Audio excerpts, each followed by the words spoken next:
à l'heure, nous avons été reçus par Madame Sellé, qui est représentante de l'ambassadeur de Liechtenstein à Bruxelles.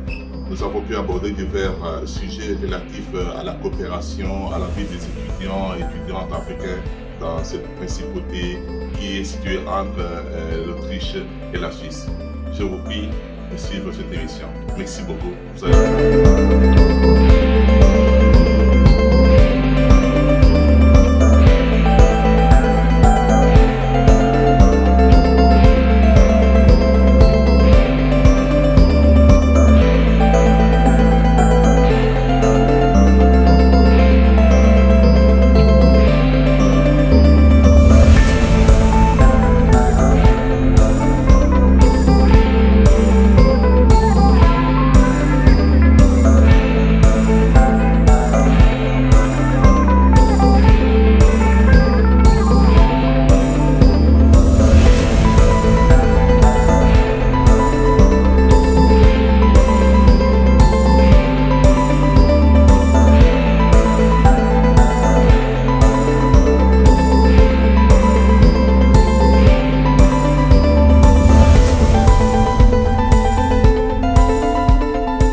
Les 27 membres de l'UE et nous trois.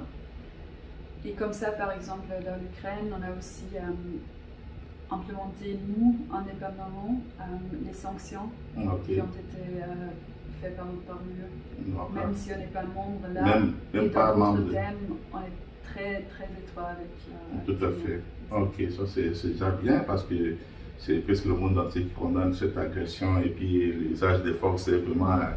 C'est très disproportionné par rapport à la puissance de l'armement russe, et l'Ukraine, c'est vraiment disproportionné. Oui, tout à fait. Aussi à l'ONU, par exemple, on a supporté les résolutions qui ont été des deux de la Russie, contre la Russie, disons. Okay. Et la deuxième question, madame, était de savoir... à quoi consiste la politique africaine de Liechtenstein? Oui. Là, peut-être, je peux expliquer un peu. D'abord, on n'a pas, en fait, avec la plupart des pays, même des pays européens, aussi des pays américains, on n'a pas de représentation directe. En fait, nous, on a 8 représentations permanentes qui se trouvent ici, à Bruxelles, qui se trouvent à Genève, à Berne, à Berlin, mais aussi à New York, à Washington. Et vu qu'on n'a pas ces liens directs, par le lien de nos représentations permanentes aux ONU, à Genève, à New York, on entretient aussi des relations très bien, des relations très bonnes aussi avec d'autres pays, des pays africains aussi. Et donc ça se fait un peu par le lien de nos ambassades. Je sais par exemple aussi que la République démocratique du Congo, par exemple, a une ambassade à Berne. Et je sais qu'aussi avec notre ambassade à Berne, on a déjà eu des contacts. C'est-à-dire l'ambassade de Liechtenstein à Berne a des relations avec la RDC à travers son ambassade représentée en Allemagne. Oui. Ok, voilà, d'accord. Mais même alors, qu'est-ce que vous attendez de ces liens-là avec les Africains? Quel est le niveau de la coopération vraiment? Qu'est-ce que j'allais dire la principauté de Liechtenstein importe ou exporte? Et votre niveau de relations sont à quel niveau entre la RDC par exemple? Oui, tout à fait. Il y a de plusieurs parties des exports. Là, j'ai parlé des relations politiques, plutôt à l'ONU.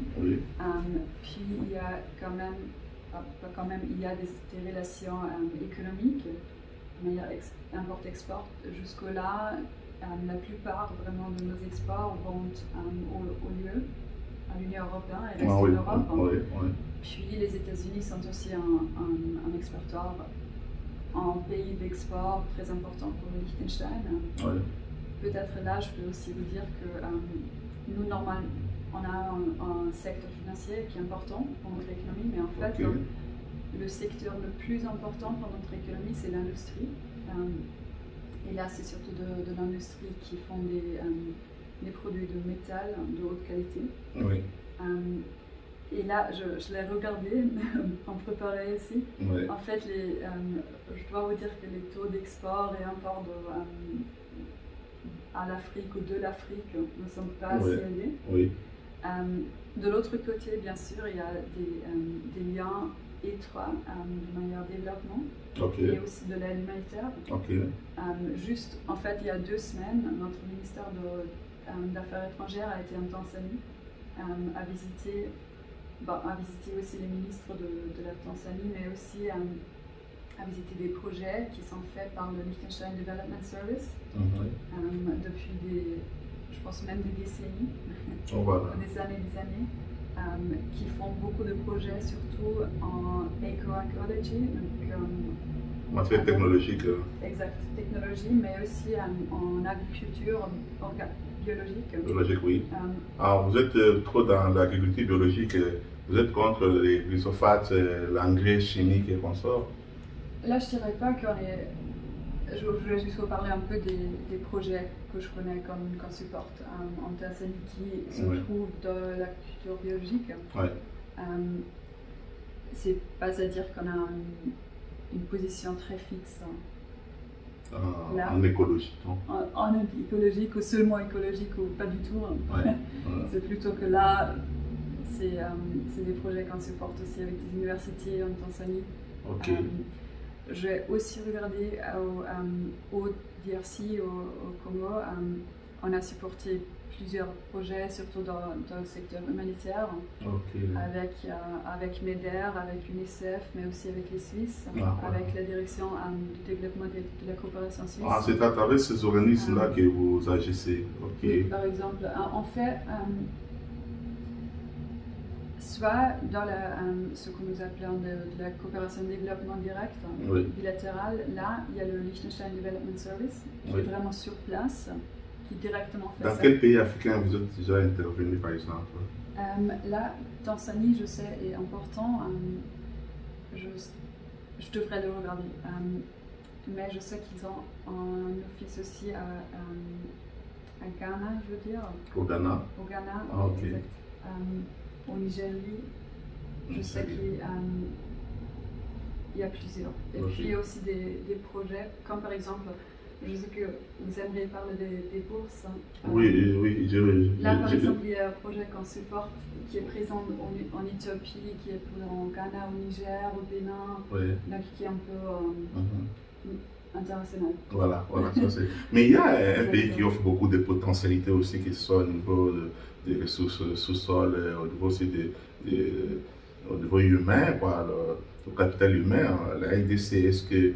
Comment est-ce qu'on peut, à travers nos médias, faire cette grande ouverture-là des étudiants congolais ou en général africains qui sont intéressés à venir à faire leur formation supérieure, c'est-à-dire qui sont déjà universitaires, mais qui veulent continuer, qui ont déjà la maîtrise en anglais ou qui peuvent encore apprendre 6 mois de langue. Et puis, je pense que l'enseignement en Liechtenstein, c'est en allemand ou en anglais? Il existe. Normalement, c'est en allemand. Il existe aussi au niveau universitaire des formations en anglais. Mais je dois aussi vous dire, il n'existe qu'une université. Une grande université alors. Disons qu'on est un petit pays, en relation, oui, c'est une bonne université, mais quand même, comme je vous ai dit, on n'a même pas 40 000 habitants. Donc on a 39 000 habitants. Tout à fait. On a une université qui se... Un peu le Liechtenstein aussi, vu qu'on est vraiment petit, on se focalise, on se spécialise. Et aussi l'université de Liechtenstein, c'est focalisé, n'offre que 2 matières, l'architecture et le business management, financial management. Et là, j'avoue que je ne sais pas s'il existe des bourses particulières seulement pour les Africains, mais l'université est bien sûr ouverte aux étrangers. Et il y a beaucoup d'étrangers de tout le monde. En fait. Tout le monde peut étudier. Exactement. Et qu'est-ce que vous adressez spécialement aux étudiants congolais? Qu'est-ce que vous pouvez leur adresser? Comment est-ce que... Parce qu'il y en a qui ont déjà des expériences ailleurs, mais parce qu'ils vont bientôt à la découverte de Liechtenstein. Du point de vue études, qu'est-ce que vous pouvez leur dire? Bon, je sais que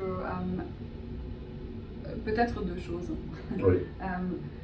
D'abord, j'aimerais vous attirer votre attention au projet REED, R-E-E-D.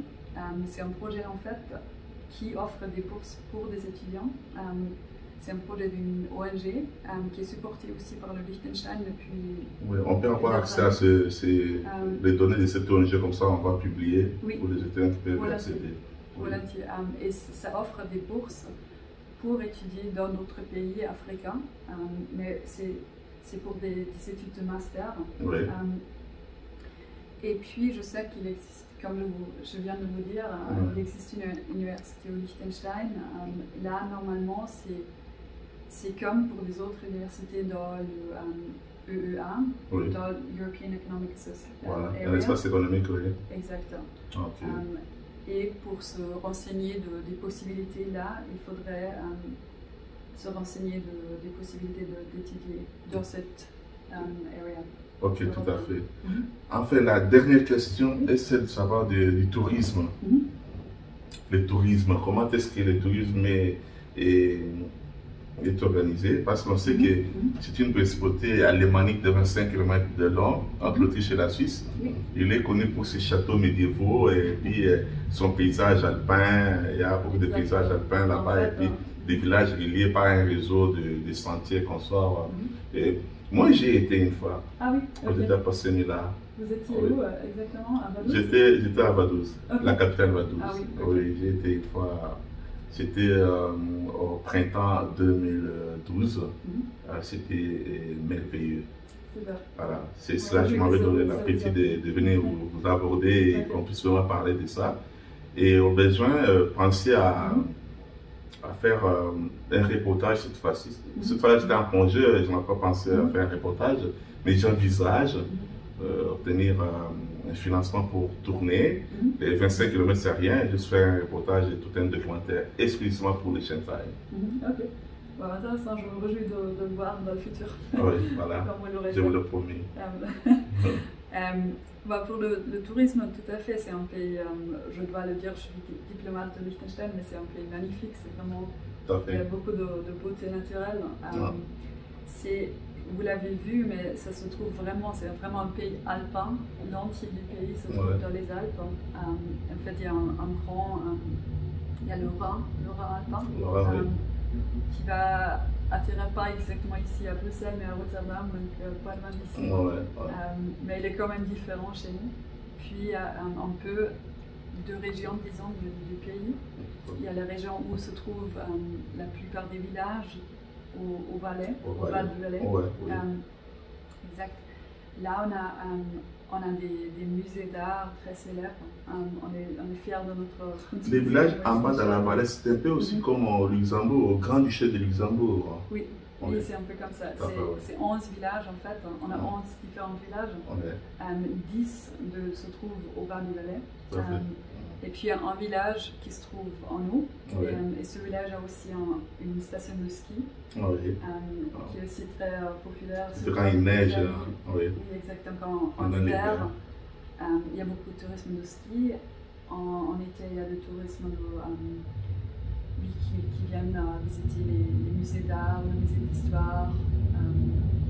Donc on a beaucoup de familles qui viennent. Ok, merci beaucoup Madame la représentante de l'ambassade. Je vous rappelle que vous appelez Madame Sellé, représentante de l'ambassadeur du royaume ou des principautés de Liechtenstein à Bruxelles. Est-ce que vous avez quelque chose à ajouter?